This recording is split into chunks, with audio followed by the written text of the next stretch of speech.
الرحمن الرحیم بسم اللہ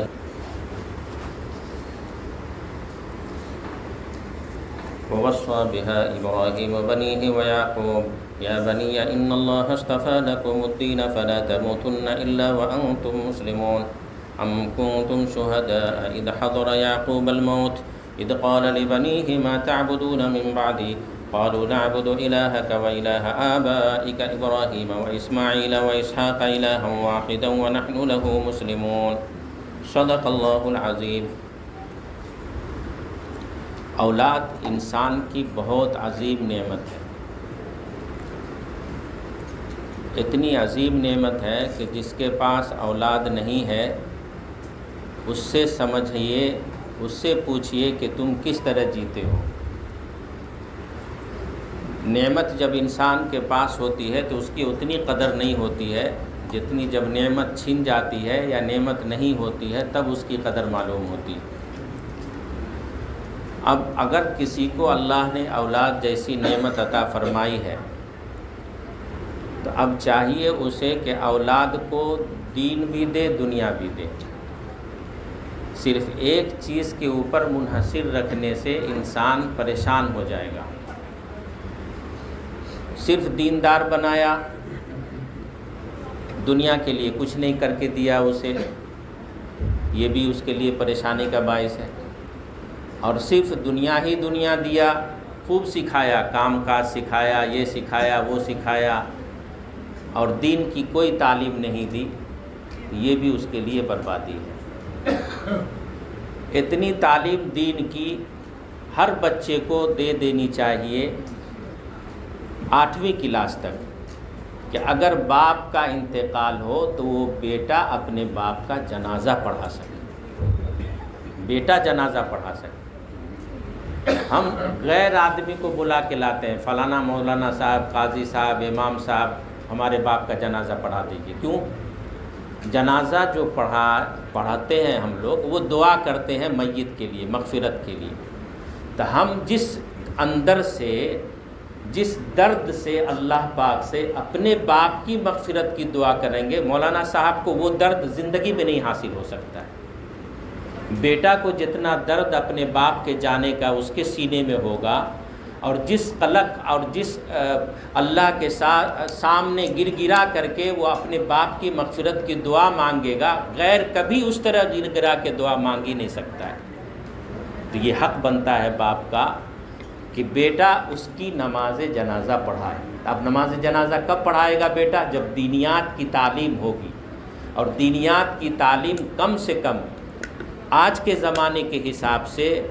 آج کی تعلیم اور آج کے کورس اور نصاب کے حساب سے پہلے کلاس سے 8ویں کلاس تک ہر بچہ بچی کو کم سے کم 1 گھنٹہ دینیات پڑھانا چاہیے۔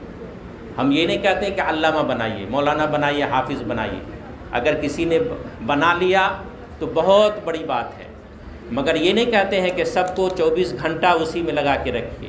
مگر 1 گھنٹہ بھی ہم اپنی اولاد کو نہیں دیتے ہیں دینیات کی تعلیم کے لیے، قرآن کی تعلیم کے لیے، حج، نماز، روزہ سکھانے کے لیے، جنازے کی نماز سکھانے کے لیے، نماز میں کیا پڑھتے ہیں وہ بھی نہیں پڑھنا آتا ہے،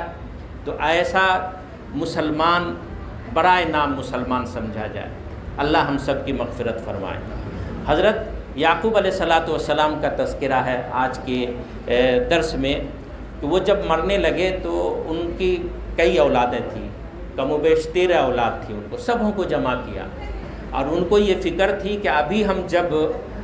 زندہ تھے تو ہم کہتے تھے نماز پڑھو، نماز پڑھو، نماز پڑھو، روزہ رکھو، حج کرو، زکوٰۃ دو، ہم تنبیہ کرتے تھے۔ اب جب میں جا رہا ہوں تو میری اولاد پتہ نہیں دین کے اوپر مکمل عمل کرے یا نہ کرے، تو زندگی میں تو اپنی اولاد کی فکر کرتے ہی کرتے تھے دین کی، مرتے وقت بھی ان کو بلا کر کے سب کو بیٹھا کر کے کہا کہ آج تم مجھ سے وعدہ کرو کہ ہم جب دنیا سے چلے جائیں گے تو اسی طرح تم دین پر قائم رہو گے جس طرح سے تم میرے سامنے تھے۔ تو سبھی بیٹوں نے کہا کہ میرے ابو، آپ کے سامنے ہم جتنا اچھا عمل کیا کرتے تھے، آپ کے گزرنے کے بعد بھی ہم اسی طرح نیک عمل کیا کریں گے، اور ایک ہی اللہ کی عبادت کریں گے۔ یہ اللہ نے یعقوب علیہ السلام کا قصہ ہم کو یہاں لا کر کے، ہمیں بتا کر کے، قرآن میں لکھ کر کے امت کو قیامت تک پڑھنے اور اسے سمجھنے کے لیے کیوں دیا؟ کہ ہم اپنی اولاد کی بھی ایسی ہی فکر کریں، ہم اپنی اولاد کی بھی اسی طرح فکر کریں اور ایسی دین کی فکر کریں اس کی کہ وہ خود بھی کامیاب ہو اور ہمیں بھی کامیاب کر دے، ہمیں بھی کامیاب کر دے۔ دیکھیے، ہم ایک باپ اپنے بیٹے کے لیے، اپنی بیٹی کے لیے بےایمانی کرتا ہے، شیطانی کرتا ہے، وہ دوسرے کا مال ہڑپتا ہے، جھوٹ بولتا ہے، نماز قضا کرتا ہے، روزہ چھوڑ دیتا ہے، سب اولاد کے لیے۔ اپنی فکر کسی کو کبھی نہیں ہے کہ ہم کیا کھائیں گے کل۔ اولاد جب پیدا ہوئی تو اپنے لیے جینا چھوڑ دیا، اب صرف اولاد کی فکر ہے کہ ہم کو اس کو خوب اعلیٰ تعلیم یافتہ بنانا ہے، ہائر ایجوکیشن دینے ہیں، خوب دولت ان کے لیے جمع کرنی۔ ہر باپ کی یہی کہانی ہے۔ مگر جو باپ اپنی جوانی کو اپنی اولاد کے خاطر کھپا دیا، اپنی آخرت کو برباد کر دیا، جھوٹ اور سچ کو ایک کر دیا، دن اور رات کو محنت کر کے تھکا دیا اور ایک کر دیا اپنے آپ کو،